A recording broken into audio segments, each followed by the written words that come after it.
got a video request to discuss David Price versus Erkan Teper. I was going to discuss this anyway probably, but thanks to the person who requested it, it's a good topic. First things first, and I'll come on to the fight stylistically in a moment. But first things first, I would strongly suggest and guess that this fight doesn't happen. I'll tell you why I don't think it's going to happen for two or three reasons. The first, and the most obvious and boring, is that the purse bids for this fight have been moved forward. Neither party has made an agreement. Seemingly they haven't come close to terms. You know, they're obviously not at a point where they're ready to make this fight without a forced purse bid situation. This is for the European heavyweight title. Now the difficulty is the European heavyweight title is not really a valuable asset, you know. It's not really something that these two guys are going to be absolutely desperate to win. So the difficulty is, if they're not keen to fight each other, if they can't agree terms, then it's, in my mind, more likely that they're going to withdraw from the fight than, you know, fight under some disadvantaged purse bid loss. My guess is that the European title just doesn't have the prestige and the weight to force these two guys to fight at this stage. I think from David Price's side as well, he, you know, since his loss to Tony Thompson, he's been put in with a lower level of heavyweight. You know, he's not been put in with unbeaten guys. He's not been put in with guys who are deemed big punchers. And I think Erkan Teper's certainly got that reputation. You know, there was that knockout of Michael Sprott where, or was it Martin Rogan? I think he knocked them both out. He knocked them both out pretty early, but I think it was the Martin Rogan knockout that was quite a bad one and potentially, you know, broke Martin Rogan's jaw and, you know, pretty much had him eating through a straw for several months, if, you know, for want of a better way of putting it. Now, for that reason, I guess Price is unlikely to fight Erkan Teper. There's big fights around the corner for Price. A lot of people are talking about a pay-per-view fight in September with Price versus Anthony Joshua. And if they're going to put Price in with an unbeaten boxer, if they're going to put Price in with a big puncher, they may as well do it with Anthony Joshua and try and get potentially a seven-figure, certainly a high six-figure payday out of it, rather than a much smaller fight with Erkan Teper, who's another guy who, like Joshua, is tall, like Joshua seemingly carries power, and like Joshua is bringing the desire of an unbeaten fighter. So essentially, I don't think this fight is going to happen. I think if it was going to happen, it would have happened already without the need for a purse bid.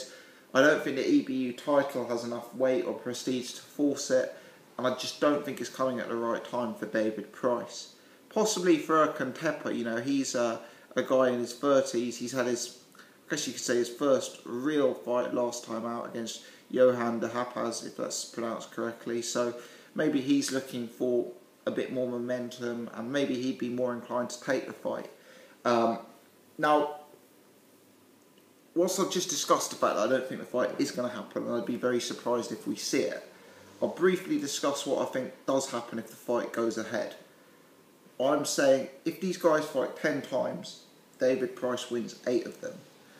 You clearly don't want to rule Teper out. He's a big guy, he's unbeaten, and he's got a punch. And let's be honest, anyone with a punch against David Price has some sort of chance of winning, because the guy is known for having a glass jaw.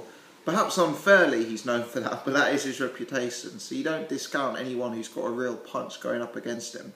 But I favour David Price. I mean, people say David Price is robotic, he's a bit too upright, a bit too rigid, and I agree with all of that. But technically, Price isn't an awful fighter.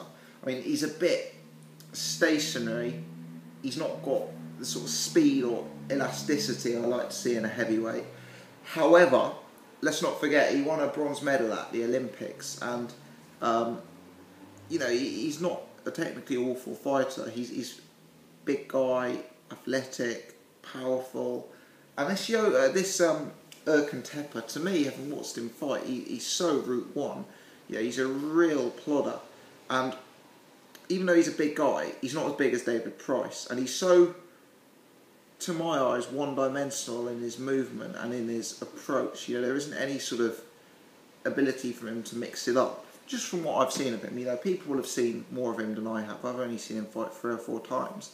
But to me, I could see David Price winning this fight by simply keeping it at the end of the jab. And I think as long as he avoided a big punch from Erkan Teper, which is a big if, Price has the boxing ability and the range and the jab to win this fight on points. I also don't think Teper is defensively strong, and with Price's power, there's always chance for him to score an upset. Yeah, both of these guys, Teper is a guy who, you know, physically looks quite overweight. Price is a guy who has stamina concerns, so it's one that, yeah, if it did go late, both guys would be vulnerable. You've got 2 big punchers in there, not the 2 most elite defensive fighters, not the 2 highest stamina fighters. You know, it could go either way, and I certainly wouldn't rule Teper out, but I think Price is more technically sound. I think Price has got better fundamentals, better jab, better range, and I'd predict Price to get the job done if the 2 did fight. You know, what I would see as an 80-20, 70-30 style matchup. Let me know your thoughts. Will it go ahead? If it does, who will win? Thanks for watching.